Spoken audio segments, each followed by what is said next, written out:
Lisan. Agak cepat. Cepat sedikit sebelum ke harta. Lisan. Ini yang sering bikin gak tenang. Quran surah ke-49 ayat 11 sampai 12. Tahan. Kalau hidupnya ingin tenang, kata Al-Quran, satu, jaga pandangan, kedua, jaga lisan. Ini langsung ayatnya turun. Ya, Quran surah 49 ayat ke-11 sampai dengan 12. Ya ayyuhalladzina amanu la yaskhar qaumin qaum. Ada ayatnya? Ya, saya pelankan sedikit. Ya ayyuhalladzina amanu, hai orang-orang yang masih merasa punya iman. Saya sering katakan ya-nya harfun nida. Nida itu huruf panggilan. Panggilannya ke semuanya. Kalau ya itu ada 14 huruf panggilan di ilmu nahu. Tapi yang disebutkan dalam Al-Quran cuma satu, ya. Ya itu memanggil semua kalangan dengan jarak yang semua sempurna. Mau dekat, mau menengah, mau jauh. Disebutkan 360 kali dalam Al-Quran. Kalau setelah ya dipakai ayyuha, setelah itu ada ayyuha. Ayyuha disebutkan 150 kali dalam Al-Quran. Ayyunya berfungsi taukid munada, haknya huruf tanbih peringatan. Jadi kalau ada ya, setelah ya ada ayyuha, cara menerjemahkannya, perhatikan cara menerjemahkannya. Hei, saya peringatkan ya.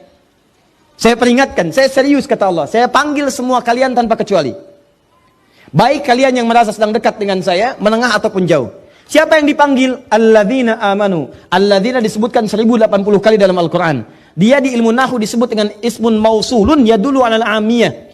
Ya, huruf sambung menunjuk pada objek atau bahkan subjek tanpa kecuali semua. Semua general, komprehensif. Mau besar, kecil, tua, muda, laki-laki, perempuan. Seakan-akan Allah ingin katakan, kalau ada ayat dibuka dengan panggilan ya ayyuhalladzina amanu, maka semua yang punya iman dipanggil tanpa batas. Mau dia orang dewasa, anak kecil, tua, muda, laki-laki, perempuan, tanpa batasan. Dan panggilannya disertakan peringatan. Kalau ada peringatan, hati-hati. Setiap ayat yang disandingkan dengan peringatan, maka ini di antara pemahamannya ada potensi bisa melahirkan dosa kalau diabaikan. Apa informasinya? La yaskhar qaumin qaum. Kata Allah, hati-hati, jangan gunakan lisanmu untuk saling mencela satu dengan yang lainnya. Jangan mencela. Kalau Anda ingin tenang, gunakan nikmat mulut itu untuk berkata yang baik-baik saja. Maka hindarkan yang tidak baik. Fokus, lihat hadis Nabi. Saya lompat sedikit. Man kana yu'minu billahi wal yaumil akhir falyakul khairan aw liyasmut. Cara mensyukuri nikmat lisan itu, kalau ingin ditambah kenikmatannya, di antara kenikmatan di lisan itu akan berpengaruh pada ketenangan dan kenyamanan hidup. Orang yang nggak bisa menjaga lisan, maka hidupnya cenderung tidak tenang dan tidak nyaman. Fokus baik-baik. Kata Nabi, bagaimana caranya? Katakan yang baik-baik. Kalau tak mampu, pilihan keduanya diam. Tidak ada yang ketiga. Cuma dua. Saya ulang, tidak ada pilihan yang ketiga. Cuma dua. Satu, dua. Sudah ini.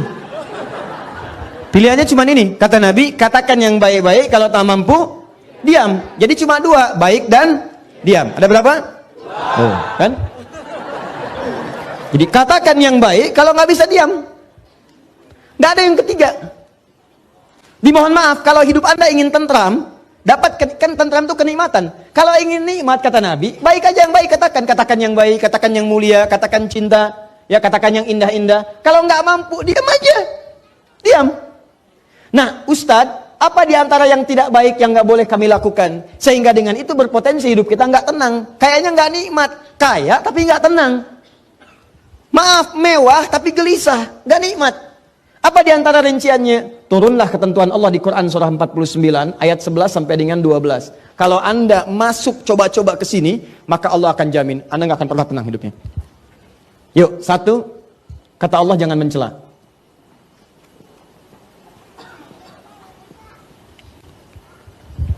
Merendahkan. Bukan dalam konteks mengingatkan, atau bukan dalam konteks mencela satu perbuatan yang memang dinafikan oleh agama. Ya, nanti ada celaan yang dibenarkan. Seperti Allah mencela perbuatan Fir'aun. Ya, Allah mencela perbuatan Qarun. Allah mencela perbuatan Abu Lahab. Ya, tabat siada abi. Itu kan celaan. Ya, tapi ada yang tidak diperkenankan sama sekali. Untuk merendahkan pada sesuatu yang tidak dibenarkan. Ya, nggak ada hujan, nggak ada angin, mencela. Ya, mohon maaf sekali, mohon maaf ya. Celaan yang tidak memiliki argumentasi yang dibenarkan oleh syariat. Ya, karena iri hati mencela. Karena tidak ingin tersaingi mencela. Maaf sekali. Ya, karena persoalan-persoalan kedudukan dunia, harta benda dan sebagainya muncul mencela. Yang paling berbahaya sekarang ini yang coba saya amati baik-baik. Saya nggak habis pikir ini, ya. Ada orang yang kemudian belajar agama mencela. Itu yang agak saya susah pahami. Kalau orang bertikai mencela, barangkali bisa kita damaikan. Tapi ini orang masuk ikut taklim, belajar agama, pulang dari taklim mencela. Saya suka berpikir, ini di taklimnya belajar apa? Kata Quran jangan mencela. Anda belajar Quran, pulang dari ngaji Anda mencela. Apa yang Anda pelajari itu apa? Bahkan yang paling menarik ada larangan di Quran, jangan mencela. Mencela itu menghadirkan ketidaknyamanan. Makanya ketika Anda mencoba mencela orang lain, Anda menyoal orang lain, Anda menghina orang lain, sebetulnya kehidupan Anda sedang tidak tentram. Silakan kalau nggak percaya. Dan sekarang celaan itu bukan cuma di lisan, sudah masuk tangan. Tuh, dah tulis di media sosial. Dan sudah menjadi bagian dari kenikmatan bagi sementara orang. Kamu tidak seperti apa yang aku duga. Terus nulis itu santai banget sambil masak di dapur. Yang paling nggak tenang ditungguin komennya itu. Belum. Udah 3 jam belum. Yang paling nggak enak sampai mau tidur, itu baru mau tidur pun ngecek lagi. Udah berapa komen hari ini? Yang paling bahaya, bangun dari tidur pun lupa baca doa, yang dilihat handphone. Ya, bahkan ada satu surat menyebutkan langsung, orang-orang seperti ini siang dan malam tidak akan tenang. Siang dan malam tidak akan tenang. Ya, pasangannya apa? Gibah. Dan celakanya sekarang diperhalus. Ya, ada gosip, ada ngerumpi, ada macam-macam dan sebagainya. Silahkan cek. Orang ini langsung dijamin oleh Allah Subhanahu wa taala. Mohon maaf sekali, orang semacam ini bukan cuma tidak akan tenang di dunia, di akhirat pun akan dibuat gelisah. Karena disediakan khusus makanan khusus di akhirat, langsung disebutkan di ayatnya. Ayuhibbu ahadukum ayyakula lahma akhihi maitan fakarihtumu. Orang yang terbiasa gibah saat di dunia dan dia tidak bertobat, maka di akhiratnya langsung dihidangkan makanan yang terbuat dari bangkai orang yang digibahkan itu. Nih, saya kasih gambaran ya, maaf ya. Kalau ada orang gibah bisa membicarakan seseorang dengan niat untuk merendahkannya. Begitu dibicarakan itu baru disebutkan namanya dengan niat tadi itu sudah memindahkan pahala. Di hadis Muslim, pindah pahala. Ya. Misal, Anda bicarakan, jangan Anda lah, orang lain ya. Bisa bicarakan yang lain, begitu dibicarakan disebut namanya. Itu Adi Hidayat tuh. Ya. Baru Adi Hidayat tuh. Ustadz bid'ahnya belum disebut. Ya. Itu Adi Hidayat tuh. Ya. Begitu disebutkan Adi Hidayat, itu langsung pindah pahala dia kepada saya. Seketika. Ya, seketika. Saya tidak Ustadz, bagus. Tidak seperti yang itu tuh, dia tuh selalu begitu. Nah itu pindah. Seketika pindah. Nah kalau dia tidak bertobat, diteruskan. Ada dia tuh begini, sebutkan semuanya. Itu secara otomatis langsung akan dibentuk dari mulai wajahnya, ke tangannya, sampai dengan ke kakinya. Kalau tidak bertobat, maka hukuman pertama saat masuk neraka, ini makan bangkai saudara yang kamu telah bincangkan itu di dunia.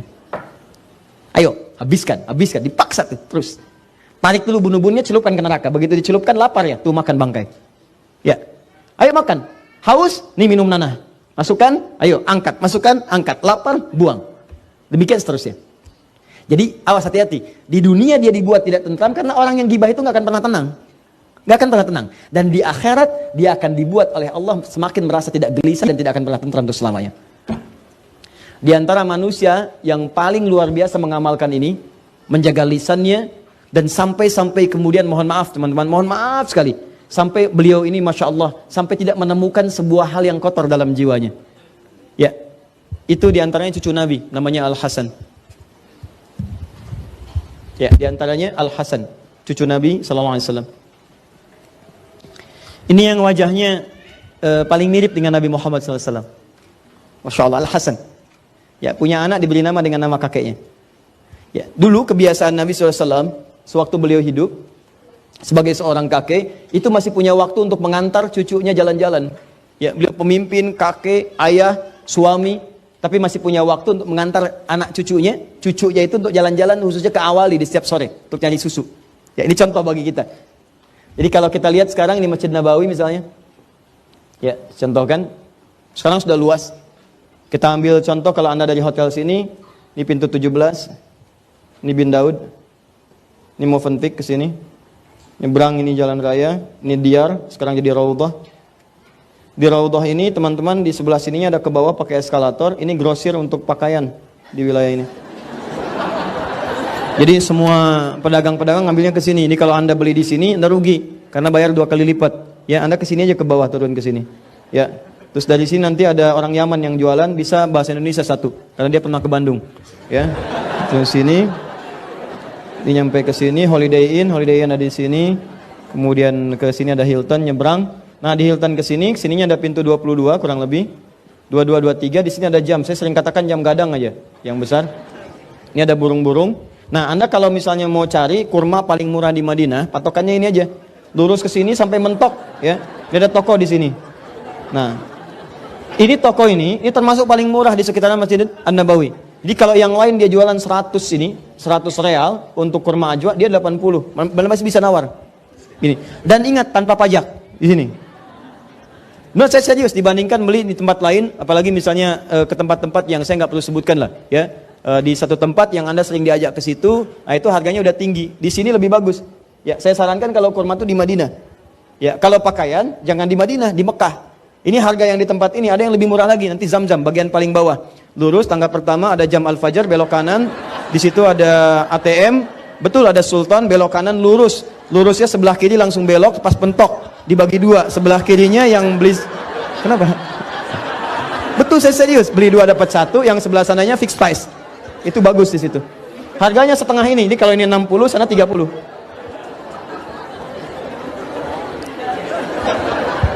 Ya, saya hafal. Apakah Ustadz beli? Enggak. Dah. Nah, di sini ada pintu Umar bin Khattab, Anda masuk. Saya mau cerita begini, di sini. Ini masjid pertama nih, segini aja luasnya nih. Ini pintu Babus Salam, ini Baqi, ini Raudhah di sini. Babus Salam di sini, ini Baqi di sini. Ini ada mihrabnya di sini tambahan Utsman bin Affan. Ini ada mihrab lagi di sini, ada mihrab Abu Hanifah. Di sini sahabat Umar bin Khattab pernah ditikam sampai dengan kemudian sekarat dan wafat. Di sebelah sini posisinya. Ya. Kemudian di sini ada Raudhah. Ya, di sini kamar Nabi, di sini mimbar sela-selanya. Di sini ada mihrab tahajud, di sebelah sini ini rumahnya Ali bin Abi Thalib. Di sini Sufa. Sufa itu orang-orang yang datang untuk belajar kepada Nabi. Ya, di situ dia dapat beasiswa. Beasiswanya dalam bentuk pendidikan dari Nabi, dikasih makan, kasih apa, termasuk sahabat Abu Hurairah, Salman Al-Farisi, tempatnya di sini. Ya. Nah, ini teman-teman sekalian, arahnya ini arah yang ke sebelah sana. Ini yang ke awal ini. Saya berdoa mudah-mudahan yang belum umrah atau haji disegerakan insyaallah ya. Ya. Dan tidak cukup dengan amin, nabung. Nah, ini ke awali. Jadi kalau Anda ke Masjid Nabi nanti, yang area ini yang karpet merah. Karpet merah yang atasnya ada lampu-lampunya. Keluar dari sini, ini nanti ada area terbuka. Di sini ada tulisan nih, masjid pertama yang dibangun ini. Yang menggunakan ayat Al-Quran di surah At-Taubah. Di sininya ada tulisan sahabat-sahabat Nabi, nama-namanya. Ya, sampai dengan ke cucu Nabi. Nabi biasa bawa cucunya ke sini nih, jalan-jalan ke awali untuk beli susu. Al-Hasan dengan Al-Husain. Sini arahnya. Sekarang jadi mall ke sebelah sananya. Ini Baqi ke sebelah sini, Baqi Korkan. Nah, ini yang saya maksudkan, kebiasaan itu diterapkan lagi oleh cucunya setelah dewasa. Di masa fitnah kubra yang paling dahsyat luar biasa, itu anak ini, Al-Hasan setelah tumbuh dewasa, ngajak anaknya dengan nama kakeknya Muhammad jalan-jalan. Perhatikan bagaimana cucu Nabi ini luar biasanya menerapkan kaidah-kaidah tadi. Kata kakeknya bicara yang baik, kalau nggak mampu diam. Di masa fitnah kubra banyak fitnah bertebaran, begitu sedang jalan-jalan berdua, tiba-tiba datang seseorang mencela habis Al-Hasan dengan cucunya, dengan anaknya. Habis celaan. Apakah Al-Hasan membalas? Beliau cuma begini aja, diam. Begitu selesai, orang itu pergi. Fantalaqa faqala ibnuhu, maka anaknya berkata kepada ayahandanya. Lihat kalimatnya. Ya abati lima lam tarud. Satu, ya abati. Dalam bahasa Arab itu panggilan ayah, termasuk ibu, itu ada 3 jenis Pak Bu. Satu abi, untuk ayah. Kedua buya. Ketiga abati. Untuk ibu, ummi, moya, dan amati. Ummi, umayya atau moya, dan amati. Abi dan ummi itu panggilan hormat. Jadi kalau kita ingin menghormati orang tua kita panggil abi atau ummi. Buya atau moya atau umayya itu panggilan sayang. Jadi kalau Anda ingin menunjukkan sayang misalnya pada ayah, atau sekarang diperluas panggilan sayang pada seseorang walaupun bukan ayah kita. Karena aspek yang lain, karena ilmunya, karena akhlaknya. Buya Hamka bukan ayah saya, tapi saya panggil beliau Buya. Ya, karena akhlaknya, ilmunya, dan keutamaannya yang kita bisa dapatkan. Tapi kalau Anda ingin gabungkan dua hal ini, Abi dan Buya digabungkan, maka berubah kalimatnya jadi abati namanya. Kalau ibu, amati. Abati, dalam Quran tidak pernah Anda temukan kalimat panggilan anak kepada orang tua kecuali menggunakan kata abati.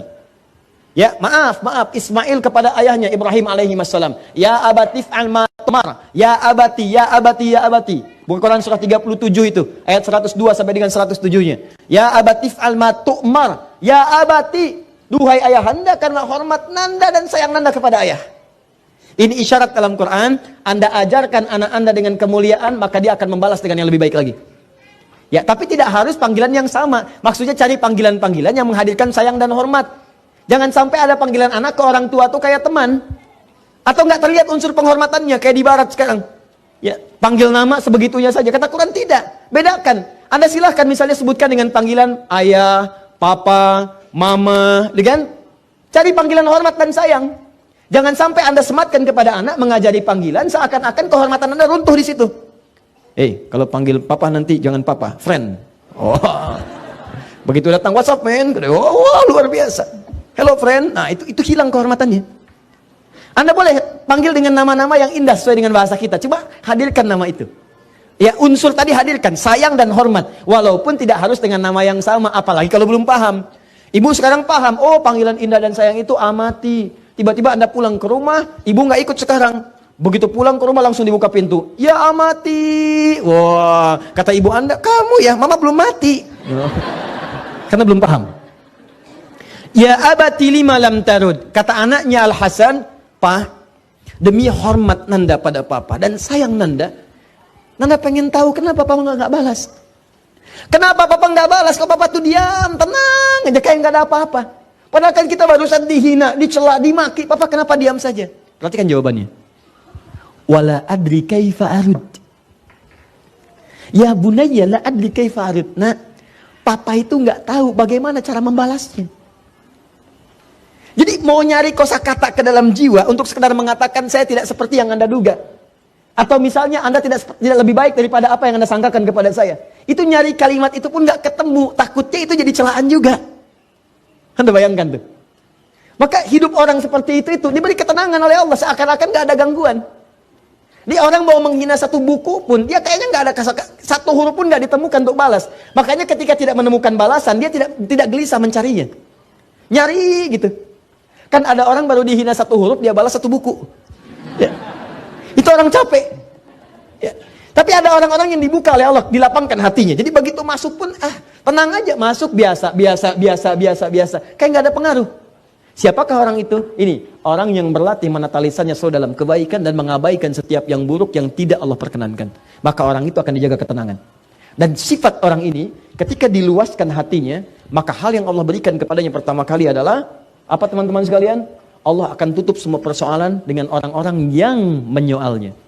Itu rumus yang ada di Quran, surah ketiga, ayat 133 sampai 134. Wasari'u ila magfiratin min rabbikum wa jannatin arduha as-samawati wal ardu 'iddat lil muttaqin alladzina yunfikuna fis sarai wal dharra wal kadhiminal ghaidha wal 'afina 'anil wallahu yuhibbul. Ada orang-orang yang ketika dicela tahan amarah, langsung maafkan. Perhatikan orang-orang ini. Jadi ketika Anda misalnya disoal oleh orang lain, Anda dicela, Anda dihina, kemudian Anda maafkan orang itu, Anda lepaskan itu, maka apa yang terjadi? Kata Allah, urusan Anda dengan orang itu akan diputus. Maksud diputus itu, Anda nggak usah mikirin dia lagi. Dia Anda nggak akan kepikiran. Jadi kalau ada orang mencela Anda yang tidak merugikan Anda secara materi, ya mencela fisik, mencela ini, mencela itu dengan tujuan menjatuhkan Anda misal, atau menghinakan Anda nggak balas, Anda maafkan aja. Saya maafkan sudah. Maka urusan Anda dengan orang itu akan langsung oleh Allah disekat, ditutup. Di Anda tuh nggak akan kepikiran dia lagi, nggak gelisah dengan dia lagi, tenang aja, nyaman.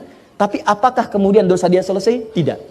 Sepanjang dia belum minta maaf kepada Anda, maka dia akan terus dibuat gelisah untuk menyoal Anda. Dan tanpa sadar dia sedang mengumpulkan dosa sampai dengan kiamat. Memaafkan itu tidak ada ruginya. Justru mengumpulkan pahala. Dan memutus sengketa Anda dengan orang itu. Jadi begitu Anda maafkan, Anda nggak akan gelisah, nggak akan kepikiran dia lagi. Ditutup oleh Allah, sudah lapang hatinya. Begitu lapang, dia nggak dipikirin, tapi dia masih akan mikirin Anda terus dan dibuat gelisah untuk Anda. Bikin lagi status, nyoal Anda lagi, ini lagi, itu lagi. Dia dibikin gelisah tiap malam mikirin, sampai siang datang dia mikirin, dan dia nggak sadar ketika dia menyoal Anda terus, dia sedang mentransfer pahala kepada Anda dan dosa Anda diambil oleh dia. Jelas?